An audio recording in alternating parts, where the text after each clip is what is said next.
बिस्मिल्लाहिर्रहमानिर्रहीम। अस्सलाम वालेकुम। Welcome to our YouTube channel. इस वीडियो में हम बात करने वाले हैं कोर्स सिलेक्शन के हवाले से। फ़र्स्ट ऑफ़ ऑल तो कोर्स सिलेक्शन करनी किस तरह से है वो बताऊंगा, ठीक है। और उसके बाद फर्स्ट सेमेस्टर जो एमएससी वाले हैं वो किस तरह से कोर्स सिलेक्शन करते हैं, ठीक है, किस तरह से उन्होंने करनी है अब वो बताऊंगा। उसके बाद सेवन्थ सेमेस्टर में जो प्रोजेक्ट है वो इलेक्टिव है और उसमें उसको रखना है या छोड़ना है ये भी बताऊंगा। प्रैक्टिकल सब्जेक्ट्स को मैनेज किस तरह से करते हैं तमाम सेमेस्टर्स में ताकि आसानी रहे वो भी बताऊंगा। इम्प्रूवमेंट किस तरह से करनी होती है कोर्स सिलेक्शन के हवाले से, कोर्स सिलेक्शन को लेकर, कोर्स सिलेक्शन की हेल्प लेके, ठीक है। और कौन सी मिस्टेक्स को अवॉइड करना है ताकि जो है ना वो ना तो सेमेस्टर को रिपीट करना पड़े और ना ही कोई एक्स्ट्रा सेमेस्टर लगे। तो इन सब बातों को इसी वीडियो में हम के जो वो क्लियर करेंगे। तो अगर आपने अभी तक चैनल को सब्सक्राइब नहीं किया है तो काइंडली कर दें और एक छोटा सा लाइक भी कर दें अगर वीडियो आपको अच्छी लगती है, ठीक है। तो स्टार्ट करते हैं। जो हमारे पास पहले अनाउंसमेंट आई है कोर्स सिलेक्शन के हवाले से, इसमें हमारे पास बताया गया है कि कोर्स सिलेक्शन 31 को ओपन हुई है, जैसे कि कल ओपन हुई है और आज 1 नवंबर आज से क्लासेस स्टार्ट हो गई हैं, ठीक है। और लास्ट डेट जो कोर्स सिलेक्शन की है वो है हमारे पास नवंबर 11। तब तक आप अगर आप एक दफ़ा कोर्स सिलेक्शन कर लेते हो दोबारा भी कर सकते हो, दोबारा भी कर सकते हो, क्योंकि इसकी डेट से पहले इसको आप कर सकते हो। ये नहीं कि एक दफ़ा होगी तो दोबारा आप उसको नहीं कर सकते हो, आप इसको बार बार कर सकते हो। लेकिन अगर नवंबर 11 के बाद आपने करते हो तो फिर आपको फ़ीस जो है वो पे करनी पड़ेगी, ठीक है। जो न्यू स्टूडेंट्स होते हैं जिनका पहला सेमेस्टर होता है, एमएससी वाले नहीं, जो बीएस वाले होते हैं न्यू सेमेस्टर वाले, ठीक है, जिनका पहला सेमेस्टर होता है उनको कोर्स सिलेक्शन करने की ज़रूरत नहीं होती। वो ऑलरेडी जो है यूनिवर्सिटी ने उनके लिए सब्जेक्ट्स जो थे वो चूज़ किए होते हैं और जस्ट उन्होंने पहले सेमेस्टर में वो ही पढ़ने होते हैं, उसके अलावा वो नहीं पढ़ सकते, ठीक है। तो वो कोर्स सिलेक्शन से जो है वो दूर रहें, उनके ये रिलेटेड है ही नहीं, ठीक है। नेक्स्ट सेमेस्टर में वो अपनी मर्ज़ी से कोर्स सिलेक्शन कर सकेंगे, ठीक है। उसके बाद जो कंटिन्यू स्टूडेंट्स है यानी जिनका दूसरा सेमेस्टर है, तीसरा, चौथा, पाँचवा जो भी है, या जो पहले से पढ़ रहे हैं, ठीक है, वो अपनी मर्ज़ी से कोर्स सिलेक्शन करने के अहल हैं, ठीक है, वो कर सकते हैं। उसके बाद कोर्स होते हैं, क्रेडिट आवर्स होते हैं। कुछ स्टूडेंट्स ऐसे हैं जिनको क्रेडिट आवर्स का भी नहीं पता चल रहा कि इस सेमेस्टर में उनके कितने क्रेडिट आवर्स मिले हैं, ठीक है। और क्रेडिट आवर्स जो है वो मेन चीज़ होती है कोर्स सिलेक्शन में, वो भी आपको लाइव जब कोर्स सिलेक्शन करेंगे तब आपको बता दूंगा, ठीक है। उसके बाद है कि अगर एक क्वेश्चन है ये गर्दिश करता है कि अगर आप यानी सेमेस्टर वाइज स्टडी स्कीम को फॉलो करते हो और अगर नहीं करते हो यानी कोर्स सिलेक्शन अपनी मर्ज़ी से करते हो तो स्कॉलरशिप पे जो है वो इफ़ेक्ट पड़ता है या नहीं पड़ता है। तो इन्होंने यहाँ पे साफ ज़ाहिर बताया तो कि मे नॉट इफ़ेक्ट, यानी कोई भी फ़र्क नहीं पड़ता है, चाहे आप जिस तरह से मर्ज़ी कोर्स सिलेक्शन करो। बस ये होना चाहिए कि आपकी जो कोर्सेज़ हैं वो क्रेडिट आवर से कम होने चाहिए और इतने कम होने चाहिए कि अगर आप एक बुक और ऐड करते हो तो वो क्रेडिट आवर्स की जो लिमिट है उसको क्रॉस कर जाए, इतने होने चाहिए सब्जेक्ट, ठीक है। उसके बाद है जो हमारे पास होते हैं, मतलब जो ब्लॉक एलएमएस वाले हैं उनकी फ़ी पे नहीं हुई हुई तो वो जो कोर्स सिलेक्शन नहीं कर पाएंगे, ठीक है। उनको मैं मशवरा दूंगा कि 11 से पहले पहले कोर्स सिलेक्शन को फ़ीस पे करके कोर्स सिलेक्शन कर लें, अदरवाइज़ कोर्स सिलेक्शन की जो फ़ीस होगी वो भी आपको पे करना पड़ेगी, ठीक है।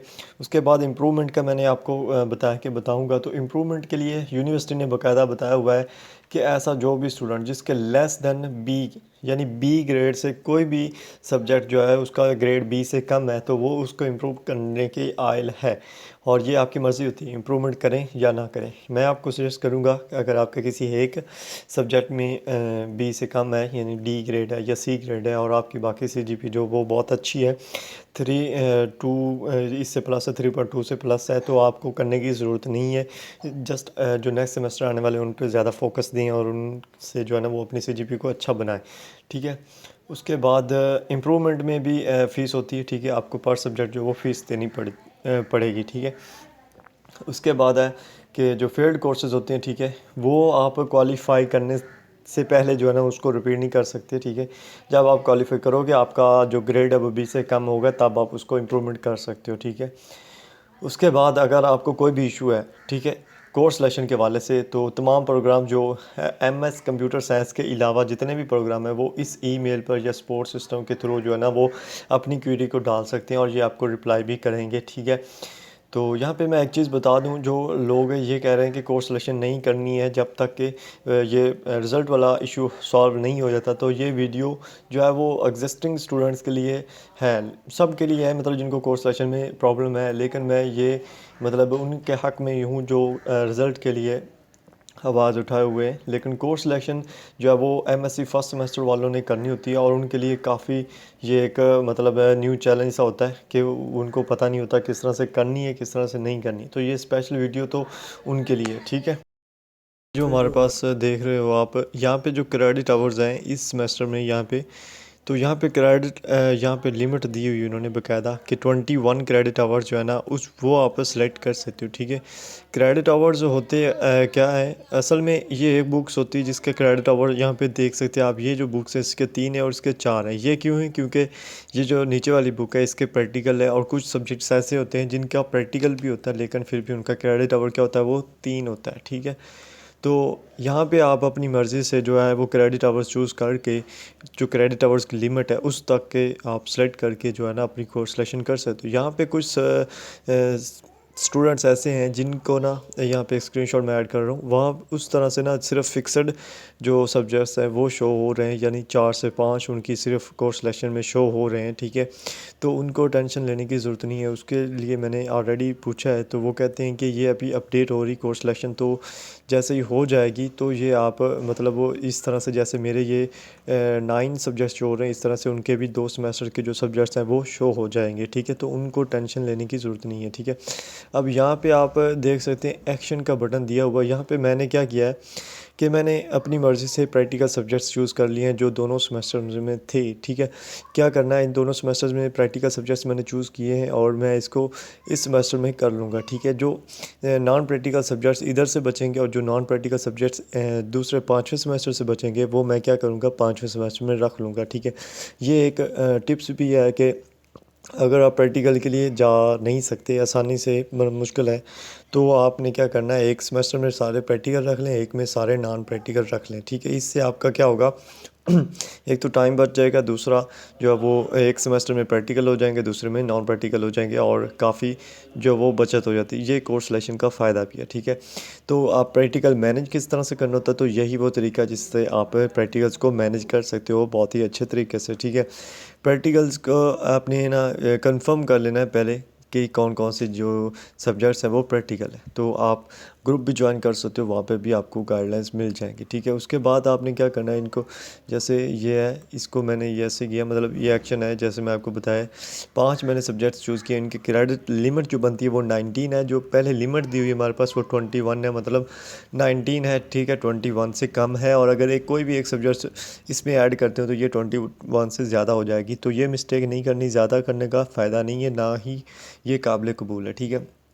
इससे कम ही कोर्स सिलेक्शन होनी चाहिए, आपके क्रेडिट लिमिट्स जो है वो इससे कम ही होनी चाहिए, ठीक है। बाद में आपने सेव सिलेक्शन पे जैसे क्लिक करोगे तो ये आपका 3 ऑप्शन आएंगे। यहाँ पे CGPA कैलकुलेटर, यह मतलब ये जो आपने अभी सब्जेक्ट चूज़ किए हैं इनका CGPA आप कैलकुलेट कर सकते हो अपनी मर्ज़ी से, मतलब इसमें मैं इतना लूँ, इसमें इतना लूँ, इसका फ़ायदा नहीं है। आपने लोड सेलेक्टेड कोर्सेज पे क्लिक करने के बाद क्या करना है कि ये जो आपकी कोर्स सिलेक्शन है वो लोड हो जाएगी, इस तरह से आ जाएगा। ये इस तरह से क्यों आ रहा है? क्योंकि अभी तक किसी स्टूडेंट ने कोर्स सिलेक्शन नहीं की होगी, क्योंकि शायद मैंने ही की होगी, क्योंकि मैं आपके लिए वीडियो बना रहा हूँ, ठीक है। आपने भी कोर्स सिलेक्शन नहीं करनी है जब तक कि कोई रिज़ल्ट की जो सही से अनाउंसमेंट नहीं आ जाती, ठीक है। कोई प्रॉपर व्यू वाले जो है कोई सही से एक्शन नहीं लेते, ठीक है। क्योंकि अभी कोर्स सिलेक्शन की डेट जो वो 11 डेट है और आप लास्ट डेट को भी ईज़िली कर सकते हो, ठीक है। और इससे भी ये उम्मीद है कि कोर्स सिलेक्शन की जो डेट है वो भी एक्सटेंड होती है, ठीक है, और काफ़ी हो जाएगी। हफ्ता डेट जो है ना वो लाजमी इसकी डेट जो वो एक्सटेंड हो जाएगी, ठीक है। आपने तब तक नहीं करनी तब तक कि आप अपने सब्जेक्ट अपने मतलब माइंड में चूज़ कर लें और उनको पढ़ना स्टार्ट कर दें अगर आप ज़्यादा जल्दी में हैं, ठीक है। और ये सिर्फ जो न्यू स्टूडेंट्स आए ना MSc फर्स्ट सेमेस्टर वालों के लिए, उनको समझाने के लिए ये बनाया मैंने, ठीक है। जो MSc सेवन्थ सेमेस्टर वाले हैं, यहाँ पे एक और चीज़ है, दोबारा आपने कोर्स सिलेक्शन में जाना है, ठीक है। जब आप दोबारा जाते हो, दोबारा आपने सेव सिलेक्शन पे क्लिक करने के बाद क्या करना है कि जो हमारे पास अपडेट्स कोर्स सिलेक्शन है, ये वाला अपडेट कोर्स सिलेक्शन, इस पर क्लिक करना है, ठीक है। और क्लिक करने के बाद जो है ना आपने बस ये हो गया, अपडेट होगी आपकी कोर्स सिलेक्शन। अब होम पे आप आओगे ना तो कुछ स्टूडेंट्स का क्या होता है कि वो पिछले ही सब्जेक्ट्स शो हो रहे होते हैं, तो उनके लिए क्या है कि जस्ट ना लॉग आउट करें और दोबारा लॉग इन करें। लॉग इन करने से वो दोबारा जो उन्होंने सब्जेक्ट्स सेलेक्ट किए हैं वो आ जाएंगे। मैं बार बार कह रहा हूँ, अभी कोर्स सिलेक्शन नहीं करना, तब करना है जब कोई ना कोई एक्शन व्यू ले जो स्टूडेंट्स के हक़ में अच्छा हो, ठीक है। जो 7th सेमेस्टर वाले हैं जिनके सिर्फ स्टडी स्कीम में प्रोजेक्ट या थ्योरी शो हो रही है, जैसा कि ऑलरेडी यहाँ पे एक पिक्चर मैं ऐड कर रहा हूँ, उससे उसमें देखिए 7th सेमेस्टर में प्रोजेक्ट ये थ्योरी है जिसके आगे ना इलेक्टिव लिखा होता है कि ये इलेक्टिव है, ठीक है, इसको आप करना चाहें तो, ना करना चाहें तो इसके लिए क्या है कि इसको अगर आप करते हो तो अगर जब आप नेक्स्ट एमएस में कहीं भी किसी और यूनिवर्सिटी में एडमिशन लेते हो तो उसमें ये ज़्यादा बहुत ही इंपॉर्टेंट माना जाता है, क्योंकि ये चीज़ें मतलब थ्योरी या प्रोजेक्ट जब आपको दिया जाता है तो आपको काफ़ी एफर्ट्स लगती हैं उनको कंप्लीट करने के लिए, तो ये एक एफर्ट्सबल काम है और ये आपको करना चाहिए। अगर आप नहीं करते हो तो इसके रिलेटेड जो है ना वो आपको इसके मुतबादल 2 सब्जेक्ट्स मिलेंगे, क्योंकि 2 प्रोजेक्ट्स होते हैं, एक 7th में होता है, एक 8th में होता है, ठीक है। इसके मुतबादल में आपको 2 मिलेंगे, ठीक है, उनको भी आप पढ़ के जो है ना व्यू से डिग्री ले सकते हो आसानी से, ठीक है, ये चीज़ होगी। उसके बाद है यहाँ पे कि जो मिस्टेक्स थी, मिस्टेक्स यही हैं कि एक तो कोर्स सिलेक्शन स्टूडेंट्स करते ही नहीं हैं, ठीक है, जो करते नहीं हैं ना उनको पूरा सेमेस्टर रिपीट करना पड़ता है, वो गैर हाज़िर माने जाते हैं पूरे सेमेस्टर में, क्योंकि उन्होंने कोई अपना कोर्स जो है ना वो चूज़ ही नहीं किया होता। उसके बाद जो मिस्टेक होती है, अच्छा तो ये हो गया मिस्टेक्स जो भी हैं वो आपको मैंने बता दी हैं ऑलरेडी। कोर्स सिलेक्शन लाजमी करनी है, क्रेडिट आवर्स की लिमिट से ऊपर नहीं जाना और नीचे भी नहीं आना। अगर आप नीचे आते हो मतलब 2 सब्जेक्ट चूज़ करके पूरा सेमेस्टर लेके 4.4 सीजीपीए ले लेते हो, तभी आपका जो है ना वो क्या होगा, एक्स्ट्रा सेमेस्टर लग जाएगा, ठीक है। और ये नहीं होना चाहिए आपके ज़हन में कि कोर्स सिलेक्शन में ये है कि जल्दी से बंदा डिग्री कंप्लीट कर सकता है, ड्यूरेशन उतनी ही लगनी है। तो आपके लिए एक टिप ये भी है कि आप जस्ट उतने सब्जेक्ट रखें जो आप इजीली जो है वो सेमेस्टर में क्लियर कर सकें, मतलब जो रिक्वायर्ड है, ठीक है, उतने रखें, क्योंकि ये उन्होंने एक मैनेजमेंट सिस्टम के ज़रिए ही इस चीज़ को रिक्वायर्ड बनाया है ना कि इतने सब्जेक्ट से एक स्टूडेंट जो है वो कर सकता है, ठीक है, ये चीज़ होगी। उसके बाद अगर आपको व्यू में पढ़ने का कुछ भी पता नहीं है, न्यू स्टूडेंट्स जो भी हैं उनके लिए एक वीडियो जो वो नीचे लिंक डिस्क्रिप्शन में दे दूंगा और उसको लाजमी देखिएगा। 15 मिनट की वीडियो, उसमें आपको पूरी गाइडलाइंस मिल जाएगी कि व्यू में पढ़ना किस तरह से होता है और किस तरह से कौन कौन चीज़ों को माइंड में रख के जो है ना वो चलना होता है सोशल मीडिया पे भी और जो दूसरे प्लेटफॉर्म्स हैं उन पे भी, ठीक है। उसके अलावा अगर ये वीडियो आपको पसंद आई है तो एक लाइक ज़रूर कीजिएगा। लाइक करने से कुछ नहीं होने वाला, ना ही आपका कोई बैंक बैलेंस जो है वो उड़ जाएगा। और चैनल को सब्सक्राइब मस्ट कीजिएगा और कोर्स सिलेक्शन नहीं करनी तब तक जब तक कोई अच्छा रिस्पांस यूनिवर्सिटी से नहीं मिल जाता, ठीक है। तो मिलते हैं नेक्स्ट वीडियो में, अपना ध्यान रखिएगा, अल्लाह हाफिज़।